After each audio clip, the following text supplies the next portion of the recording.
नमस्कार दोस्तों, स्वागत है आप सभी का आपके अपने चैनल त्रिपुरारी ज्ञान गंगा में। दोस्तों, पितर कभी भी अपनी संतानों को दुखी परेशान नहीं करते हैं, लेकिन अपनी संतान की उपेक्षा से दुखी हो जाते हैं, क्योंकि संतान के द्वारा श्राद्ध कर्म और पिंडदान आदि करने पर उन्हें तृप्ति मिलती है और वे अपनी संतानों को धन्य दान और खुश रहने का आशीर्वाद देते हैं। हमारे पूर्वज ये कभी नहीं चाहते कि उनकी संतानें उनको तृप्त करने के लिए बहुत कुछ करें, बल्कि वो तो श्रद्धा भाव के साथ किए गए थोड़े को ही खुशी के साथ स्वीकार करते हैं। कहा जाता है कि श्रद्धा के बिना श्राद्ध अधूरा होता है, और इसी श्राद्ध पक्ष से जुड़ी हैं कुछ पौराणिक कथाएं, जिन्हें आज हम अपने वीडियो के माध्यम से सुनाने वाले हैं। पिंडदान श्राद्ध तर्पण क्यों जरूरी है, या फिर हमें अपने कर्मों का किस प्रकार फल भोगना पड़ता है। अगर आप इस बारे में विस्तार पूर्वक जानना चाहते हो तो हमारे चैनल पर अभी भादो मास मातम्य के अध्याय 28, 29 और 30 में सुनी गई कथाओं को आप जरूर सुनिएगा, जिसमें बहुत ही विस्तार से इस बारे में वर्णन किया गया है। तो चलिए आप सुनते हैं आज की कथा। लेकिन उससे पहले दोस्तों, अगर आप हमारे चैनल पर नए हो और अभी तक आपने हमारे चैनल को सब्सक्राइब और वीडियो को लाइक ना किया हो, तो ऐसी ही ज्ञानवर्धक कथाओं को सुनने के लिए आज ही हमारे चैनल को सब्सक्राइब और वीडियो को लाइक करें। तो चलिए सुनते हैं आज की कथा। श्राद्ध पक्ष की कथा के अनुसार जोगी और भोगी दो भाई थे। दोनों अलग अलग रहा करते थे। जोगी धनी था और भोगी निर्धन, लेकिन फिर भी दोनों में बड़ा प्रेम था। जोगी की पत्नी को धन का बड़ा अभिमान था, लेकिन भोगी की पत्नी बहुत ही सरल स्वभाव की थी। पितृपक्ष आने पर जोगी की पत्नी ने उससे पितरों का श्राद्ध करने के लिए कहा, तो जोगी इसे बेकार का काम समझकर टालने का काम करने लगा। किंतु उसकी पत्नी समझती थी कि अगर ऐसा नहीं करेंगे तो लोग बहुत बातें बनाएंगे। फिर उसने अपने मायके वालों को दावत पर बुलाने का और अपनी शान दिखाने का उचित अवसर भी लगा। तो वह अपने पति से बोली कि आप शायद मेरी परेशानी के कारण ऐसा कह रहे हैं, किंतु मुझे इसमें कोई परेशानी नहीं होगी। मैं काम करने के लिए भोगी की पत्नी को बुला लूँगी और हम दोनों मिलकर सारा काम भी कर लेंगी। फिर उसने जोगी को अपने पीहर न्योता देने के लिए भेज दिया। दूसरे दिन उसके बुलाने पर भोगी की पत्नी सवेरे आकर काम में जुट गई। उसने रसोई तैयार की, तरह तरह के पकवान बनाए। फिर सभी काम निपटाकर अपने घर आ गई। आखिरकार उसे भी तो अपने पितरों का श्राद्ध तर्पण करना था। इस अवसर पर ना जोगी की पत्नी ने उसे रोका और ना वह रुकी। जल्दी ही दोपहर हो गई। पितर भूमि पर उतरे।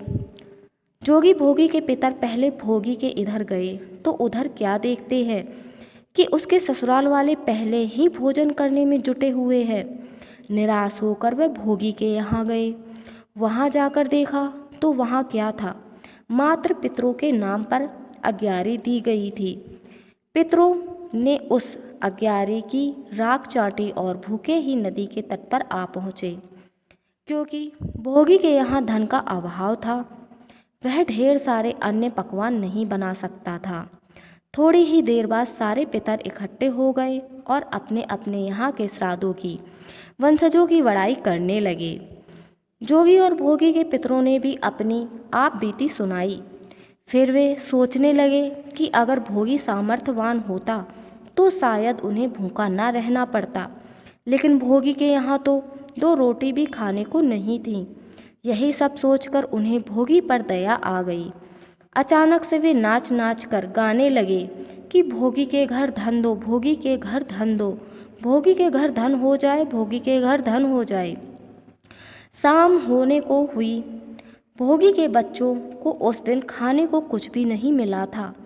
उन्होंने माँ से कहा कि माँ, भूख लगी है। तब उन्हें टालने के लिए भोगी की पत्नी कहने लगी, जाओ बच्चों, आंगन में औंधी औंधी रखी हुई है, उसे जाकर खोल लो और उसमें जो कुछ मिले मिलजुल कर बांट कर खा लेना। बच्चे वहां पहुंचे तो क्या देखते हैं कि औंधी तो मोहरों से भरी पड़ी है। वह दौड़ते दौड़ते माँ के पास पहुंचे और सारी बात बताई। आंगन में आकर भोगी की पत्नी ने ये सब देखा तो वह भी हैरान रह गई। इस प्रकार पितरों की कृपा से भोगी भी धनी हो गया। मगर धन पाकर भी वह घमंडी नहीं हुआ, बल्कि जब दूसरे साल का पितृपक्ष आया तो श्राद्ध के दिन भोगी की पत्नी ने 56 तरह के भोग व्यंजन बनाए, ब्राह्मणों को बुलाया, श्राद्ध किया, भोजन करवाया, दान दक्षिणा दी। जेठ जिठानी को सोने चांदी के बर्तनों में भोजन कराया और इससे पितर बड़े प्रसन्न हुए और तृप्त हुए। भाद्रपद की पूर्णिमा से लेकर अश्विन मास के कृष्ण पक्ष की अमावस्या तक 16 दिनों को पितृपक्ष, कनागत और श्राद्ध पक्ष के नाम से जाना जाता है। पितरों का अर्थ होता है पालन या रक्षा करने वाला, और इस समय पितृ यमलोक से आकर अपने परिवारों के सदस्यों के घर में आकर वास करते हैं। 16 दिन अपना अपना भाग लेकर पितर ब्रह्मांडी ऊर्जा के साथ वापस चले जाते हैं। इस प्रकार व्यक्ति अपने ऋण से मुक्त हो जाता है। ब्रह्मांड के दक्षिण दिशा में स्थित पितृलोक में वास करने वाले पितृ श्रद्धा व भाव के भूखे होते हैं। श्राद्ध पक्ष में अगर कुछ भी पास में ना हो तो दोपहर के समय दक्षिण दिशा की ओर मुंह करके जल का यदि दान भी दे दिया जाए तो पितर उससे ही तृप्त हो जाते हैं।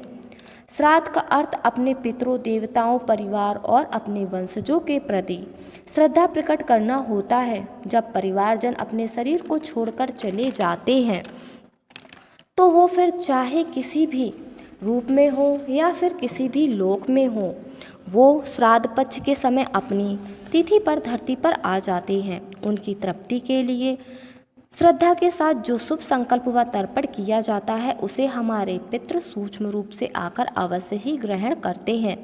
अपनी तिथि पर हमारे पितर सवेरे सूर्य की किरणों पर सवार होकर आते हैं। वे अपने पुत्र, पौत्र व अपने वंशजों से अपेक्षा करते हैं कि वे उन्हें अन्न जल प्रदान करें, ब्राह्मणों को भोजन कराएं और पितृ जल देने से वो 1 वर्ष के लिए तृप्त हो जाते हैं। इन 16 दिनों में ना कोई शुभ कार्य किया जाता है और ना ही कोई नई वस्तु खरीदी जाती है। पितरों की शांति के लिए वैसे तो श्राद्ध पक्ष में पिंडदान, जल तर्पण आदि कार्य किए जाते हैं, लेकिन इन 16 दिनों में नियमित रूप से भगवत कथा का रसपान करने से, भगवत गीता, गरुड़ पुराण पढ़ने से हमारे पितरों की आत्मा को तृप्ति मिलती है, उन्हें मोक्ष मिलता है। दोस्तों, पितृपक्ष का ये वीडियो आपको कैसा लगा, ये कहानी आपको कैसी लगी, हमें कमेंट बॉक्स में ज़रूर बताएं। धन्यवाद।